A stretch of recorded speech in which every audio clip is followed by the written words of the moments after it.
சம்பு என்னும் தீவுக்கு அப்பால் கமலை என்னும் சுனை அருகே மாணிக்கத்தாலான புற்று ஒன்று உள்ளது.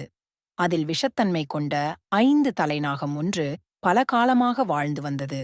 அந்த 5 தலைநாகம் பல காலமாக விஷத்தை சேமித்து வைத்திருந்தது. அந்த விஷமானது ஒரு அமுத கலசமாக மாறியது. ஒரு நாள் அந்த 5 தலைநாகம் தன் வயிற்றிலிருந்த கலசத்தை ஈன்றெடுத்தது. அந்நாகம் ஈன்றெடுத்த கலசத்திலிருந்து 7 அரக்கியர்கள் தோன்றினார்கள். 7 அரக்கியர்களும் வளர்ந்து பெரியவர்களானார்கள். பின் அவர்களுக்கு திருமணம் நடந்து முடிந்தது. அரக்கியர்கள் 7வருக்கும் நீலன், குமுதன், ஆதித்தன் என 3 பிள்ளைகள் பிறந்தார்கள். அரக்கியர்கள் பூமியில் தோன்றிய காரணம் முடிந்ததும் பிள்ளைகள் மூவரையும் ஒரு வனத்தில் விட்டு மறைந்தார்கள். அந்த வனத்திலுள்ள 3 ஆதரவற்றவர்களாக கொண்டிருந்தார்கள். குழந்தைகளும் திரிந்து அவ்வனத்தில் சக்திமுனி என்பவர் யாகம் செய்து கொண்டிருந்தார். அவர் செய்த யாகத்தில் வெளிப்பட்ட புகை விண்ணுலகத்தையே பிரமிக்க செய்தது. தேவர்களால் அந்த புகையை தாங்க முடியாமல் பார்வதியிடம் அவர்கள் முறையிட பார்வதியும் வனத்திற்கு புறப்பட்டு வந்தாள். அங்கு வந்து அந்த யாகத்தையும் அதில் வெளிப்படும் புகையையும் அடக்க முயற்சி செய்தாள் பார்வதி.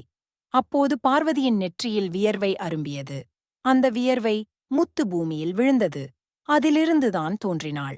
முத்தாரம்மன் அந்த முத்தாரம்மனை ஆதரவற்றவர்களாக காட்டில் திரியும் அரக்கியரின் 3 பிள்ளைகளுக்கு தாயாக இருக்கும்படி அனுப்பினாள் பார்வதி. பார்வதியின் கட்டளையின்படி முத்தாரம்மன் அந்த வனத்திற்கு புறப்பட்டாள். நீலன், குமுதன், ஆதித்தன் ஆகிய 3 ஆதரவற்றவர்களாக குழந்தைகளும் இருப்பதை கண்டுபிடித்தாள் முத்தாரம்மன். பிறகு அவர்களை வைத்து பாதுகாப்பதற்காக காண்டாபுரம் என்னும் வனத்தை அழித்து அதில் முப்புறக்கோட்டை அமைத்தாள்.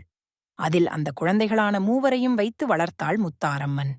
அந்த மூவரும் வளர்ந்து பெரியவர்களானார்கள். அவர்களுக்கு திருமணம் செய்து வைத்தாள்.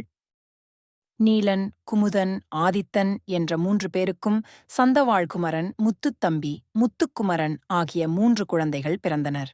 அந்த 3 குழந்தைகளும் வளர்ந்து பெரியவர்களாயினர்.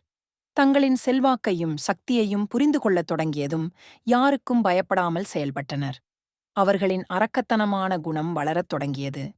இதன் விளைவாக தேவர்களை வெறுக்கத் தொடங்கினர். தேவர்களின் யாகத்தையும் அவர்களின் போக்கு என எல்லாவற்றையும் எதிர்த்து வந்தனர். 3 மகன்களுக்கு பேரின் அப்பாக்களும் உதவினார்கள். தேவர்களால் அந்த 3 பேரின் தொந்தரவுகளையும் தாங்க முடியவில்லை. திருமாலிடம் சென்று தேவர்கள் முறையிட்டனர். திருமாலும் அந்த மூவரை அழிக்க எவ்வளவோ முயன்றும் முடியாமல் போக அவரால் அவர்களை அழிக்க முடியவில்லை என விட்டுவிட்டார். மீண்டும் தேவர்கள் அனைவரும் ஒன்று சேர்ந்து சிவனிடம் சென்று முறையிட்டனர். தேவர்களுக்கு உதவுவதாக சிவபெருமானும் வாக்களித்தார். அதன்பின் தேவர்களும் தற்காலிகமான கலைந்தனர். நிம்மதியோடு அந்த முத்தாரம்மனின் பேரன்கள் மூவரும் சிவபூஜையை செய்து கொண்டிருந்தார்கள். சரியாக அதே நேரம் பார்த்து அவர்களை அழிக்க சிவபெருமான் வந்தார்.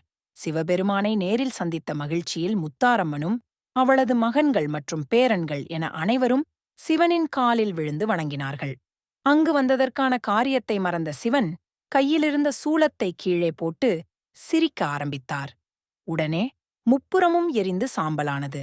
இதில் முத்தாரம்மனை தவிர மற்றவர்கள் எரிந்து சாம்பலானார்கள்.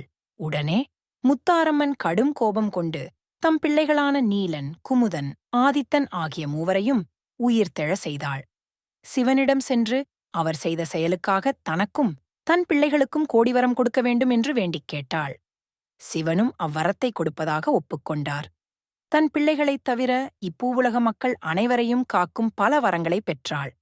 அதன் பிறகு தன் பிள்ளைகளுடன் மக்களுக்கு நன்மை செய்து வருகிறாள் முத்தாரம்மன். வேறொரு பதிவில் பார்ப்போம். நன்றி, வணக்கம்.